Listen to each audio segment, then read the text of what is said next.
You're in a room full of people. Everyone's talking, laughing, performing their version of themselves. And you? You're quiet. Not because you have nothing to say, but because you're reading the room like a book no one else is opening. You notice the person in the corner forcing a smile, the couple whose body language doesn't match their words, the shift in energy when someone walks in. You see it all, you feel it all, and somehow you're the one who gets called too quiet. If you've ever been labeled distant, hard to read, or told you think too much, this video will explain what's actually happening inside you. And if that resonates, let this video find the right people who need to hear it. Hit subscribe. Let's be clear about something. This video isn't for people who are occasionally quiet. It's for those of you who've made an art form out of observation, who process the world internally before you engage with it externally, who've been misunderstood your entire life for the way you move through the world.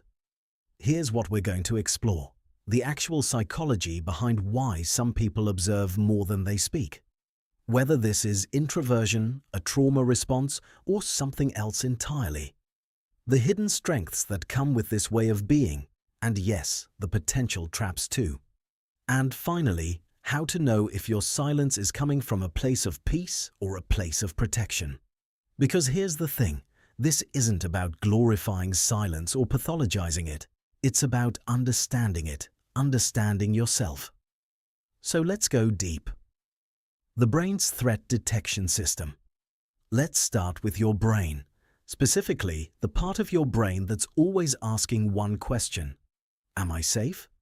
Your amygdala, this almond-shaped structure deep in your brain, is constantly scanning your environment for threats.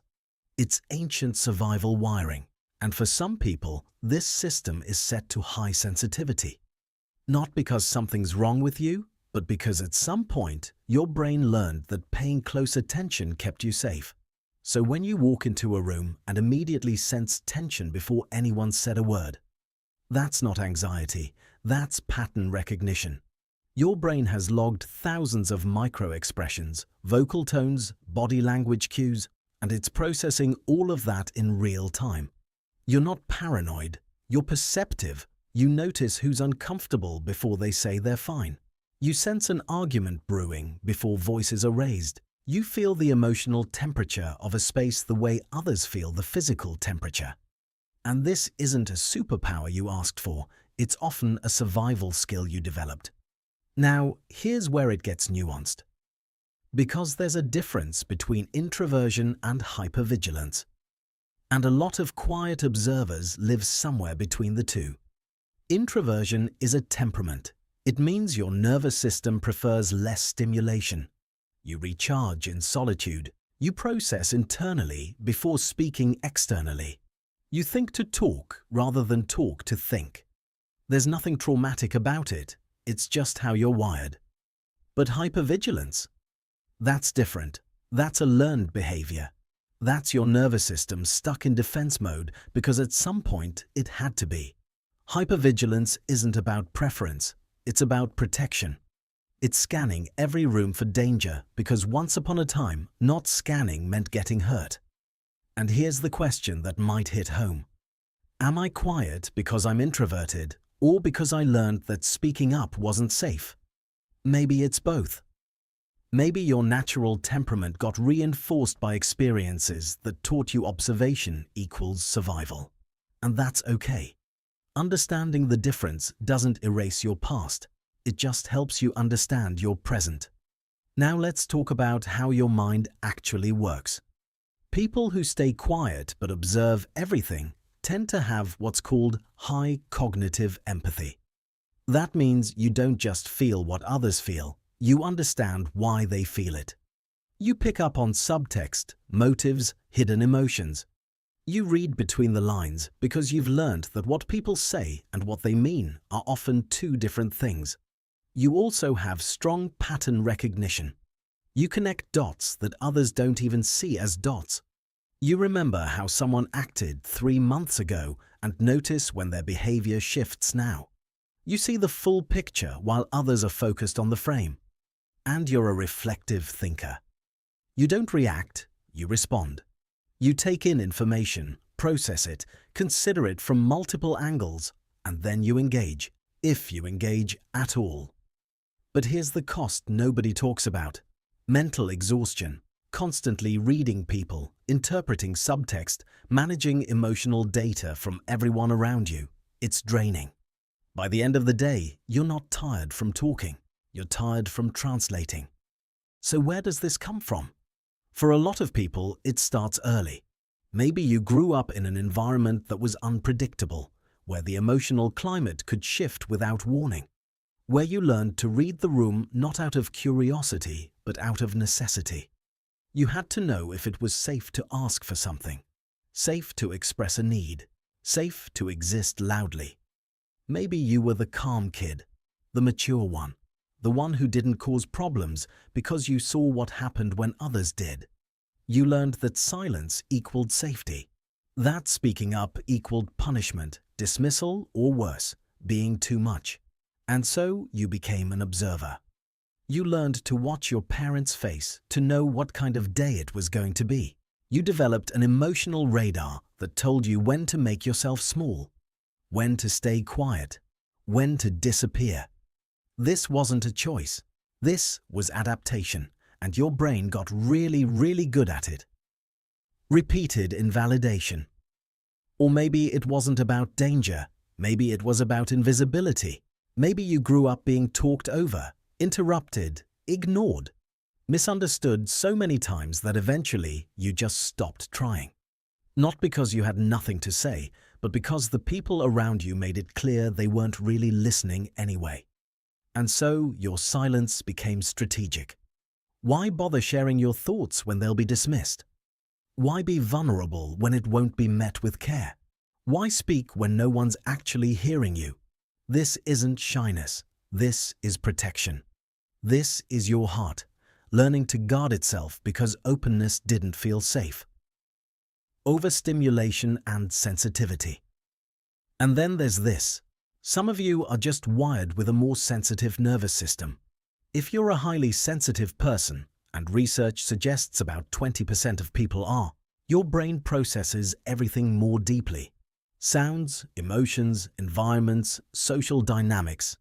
It's not that you can't handle stimulation, it's that you process it at a higher intensity than most people do. And in those cases, observing is just less draining than participating. Silence isn't rejection, it's self-regulation.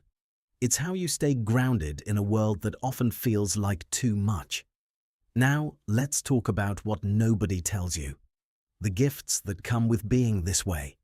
Because yes, you've been called quiet, distant, hard to read. But here's what you also are. Deeply insightful. You see what's unsaid. You understand human behavior at a level most people never reach. You don't just hear words, you hear meaning, intention, fear, longing. You read people like poetry, thoughtful in your communication. When you speak, it matters. You don't fill silence with noise, you don't talk to perform. When you share something, it's because you've considered it, meant it, and people feel that weight. Emotionally intelligent. You understand layers, contradictions, complexity. You don't need people to spell out how they feel. You already know. And that makes you someone people come to when they need to be truly understood. A calm presence. You don't need to dominate a room to have an impact. People feel safe around you because you don't demand their energy. You give them space to breathe, to be, to exist without performing. Boundaried. You don't people-please your way through life. You don't say yes when you mean no. You don't perform for approval. You've learned, sometimes the hard way, that your peace matters more than their comfort. The world needs people like you. People who think before they speak, who listen before they react, who see what others overlook. Don't let anyone make you feel like your quiet is a flaw. It's not. It's a frequency most people aren't tuned into. But here's where we have to be honest, because as much as I just validated everything about you, and I meant every word, there's also a shadow side to this pattern, and ignoring it doesn't help you, it just keeps you stuck. Isolation disguised as peace. Sometimes what we call peace is actually avoidance. You tell yourself you prefer being alone, that you're selective about who you let in. That solitude is your sanctuary. And maybe that's true. But maybe, just maybe, part of that withdrawal isn't about preference. It's about protection. Maybe you're not choosing silence. Maybe you're defaulting to it because connection feels risky, because being seen feels vulnerable, because you've been hurt enough times that staying hidden feels easier than staying open.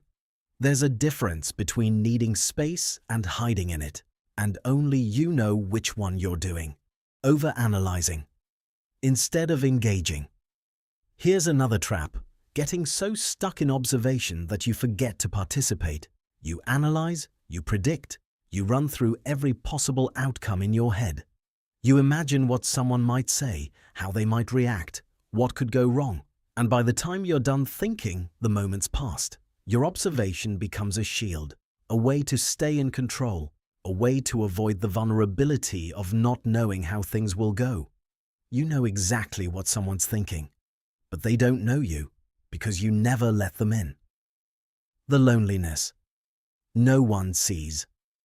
And then there's this, the loneliness of being deeply perceptive but rarely deeply known. You see everyone, you understand everyone, you hold space for everyone. But who holds space for you? You're surrounded by people, and yet you feel invisible. Because they see the surface, the calm, the quiet. They don't see the depth of what you're carrying, the complexity of how you experience the world, and the ache of that, of being the one who always sees but is rarely seen. That's a specific kind of lonely that's hard to explain. You might wonder, I see everyone. Does anyone see me? So how do you know if your silence is healthy or if it's hiding something deeper? Here are some questions. Not to diagnose yourself, just to reflect. Does my silence feel like rest or does it feel like hiding? Do I observe because I'm genuinely curious about people or because I'm afraid of being caught off guard? Am I choosing not to speak or am I stopping myself from speaking? Do I feel connected to the people in my life or do I just feel aware of them?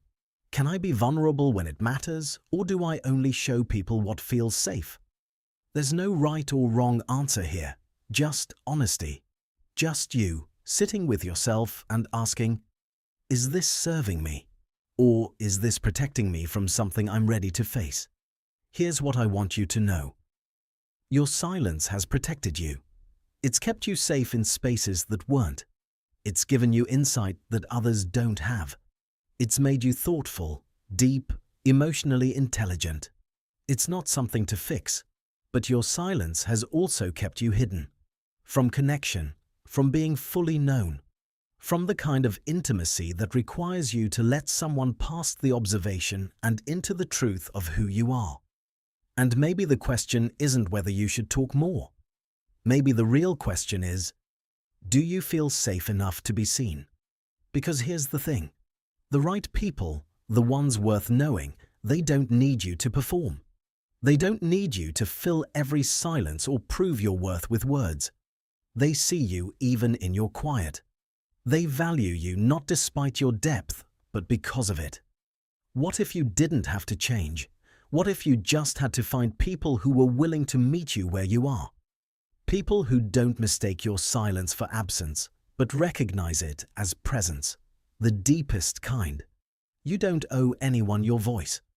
But maybe, just maybe, you owe yourself the chance to be known by someone who's willing to listen. If this resonated with you, share it with someone who sees the world this way too, someone who'll understand. And if you want more psychology that actually makes sense of what it means to be human, hit subscribe. I'll be here. But before you go, I'll leave you with this.